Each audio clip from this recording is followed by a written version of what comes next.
हालात खराब हुए थे उस पर अभी भी काबू नहीं पाया जा सका है। बड़ा सवाल यही है कि आखिर कौन है जो बिहार को लगातार सुलगाए रखना चाहता है, कौन है इसके पीछे, क्या है ये साजिश, जानते हैं।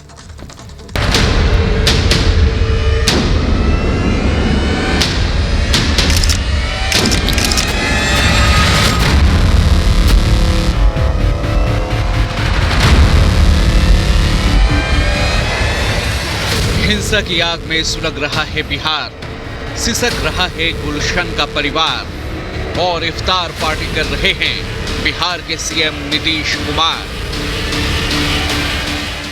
बिहार में रामनवमी की शोभा यात्रा के बाद भड़की हिंसा ने एक परिवार को वो जख्म दिया है जिसे जिंदगी भर भुलाया नहीं जा सकता।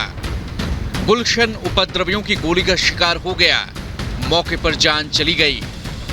नालंदा, बिहार शरीफ और सासाराम में पत्थरबाजी, आगजनी, बमबाजी और नफरत की हिंसा ने नीतीश सरकार के सुशासन पर सवाल खड़े कर दिए।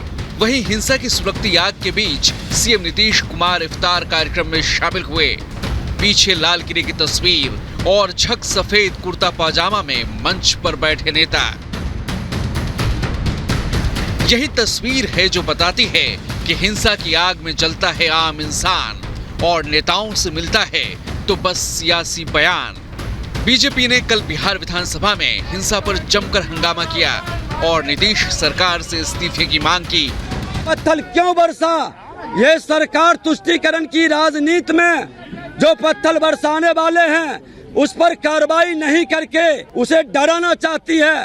सरकार में बैठने का क्या अधिकार है? शर्म लगनी चाहिए ऐसे लोगों को। वो जांच कराए, गृह मंत्री हैं।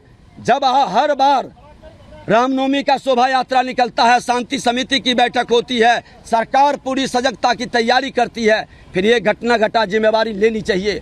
इनको इस्तीफा देना चाहिए नैतिकता के आधार पर। अब बिहार में तो जो कर रहे हैं आप देख रहे हैं, लेकिन कुछ भी करिए तो समझदारी से करिए ना। कलेक्टर साहब कह रहे हैं कोई गड़बड़ नहीं है, एक दरगाह कहता है 144 है, उन्हें मालूम पालन किया। वो फिर जाएंगे सासाराम, एक बार नहीं दर्जनों बार जाएंगे, बिहार जाएंगे, क्योंकि बिहार में जाने का उनका अधिकार है। और हम लोग का संकल्प है कि नीतीश बाबू आपसे बिहार नहीं संभल रहा है, गद्दी छोड़ो। वहीं आरजेडी और जेडीयू पूरे मामले को साजिश करार देकर अधिकारियों पर पल्ला झाड़ने की कोशिशों में जुटी है।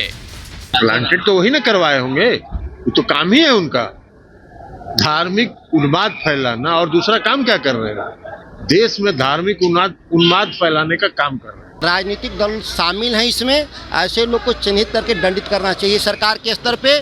और प्रशासन के कुछ अधिकारी मिले हैं, उनके बिना मिले इस तरह का दंगा नहीं हो सकता। हिंसा की आग में सुलग रहा है बिहार और इफ्तारी कार्यक्रम में शामिल हुए नीतीश कुमार।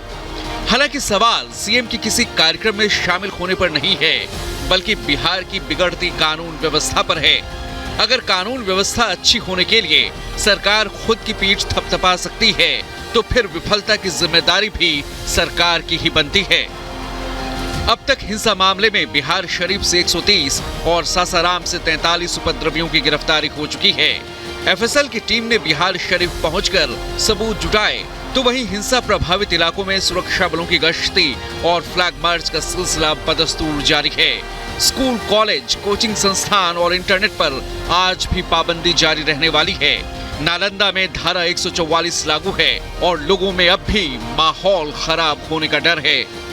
लेकिन अब स्थिति धीरे धीरे नियंत्रण में आती हुई नजर आ रही है, लेकिन माहौल जो है वो अभी भी तनावपूर्ण यहाँ पर कहेंगे कि थोड़ा बना हुआ है, क्योंकि लोगों के भीतर एक डर देखा जा सकता है। लोग अभी भी थोड़े से डरे हुए हैं, दुकानें आदि सब बंद हैं और लोग घरों में कैद रहने को मजबूर हो गए हैं। वो परेशान हैं, उनको डर है कि कहीं दोबारा से जो माहौल है वो खराब ना हो जाए। हालांकि रामनवमी के अगले दिन यहाँ पर हिंसा हुई, उसके बाद अब जिस तरीके से पुलिस यहाँ पर लगातार गश्ती कर रही है, स्थिति को नियंत्रण में रखा गया है और बकायदा अनाउंसमेंट भी हर थोड़ी देर में की जा रही है कि धारा 144 लागू है और अगर कोई भी इसका उल्लंघन करता है तो उसके खिलाफ सख्त से सख्त कार्यवाही की जाएगी।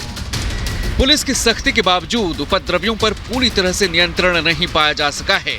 हिंसा कब रुकेगी, इसका पुख्ता जवाब ना तो पुलिस के पास है न ही सरकार के पास। ऐसे में सवाल खड़े हो रहे हैं कि क्या नीतीश कुमार से नहीं संभल रही कानून व्यवस्था? पुलिस तैनात है, फिर भी क्यों नहीं रुक रही है हिंसा? और सवाल ये भी कि आखिर बिहार को नफरत की आग में कौन झोंक रहा है? Bureau report, Republic Bharat. बीते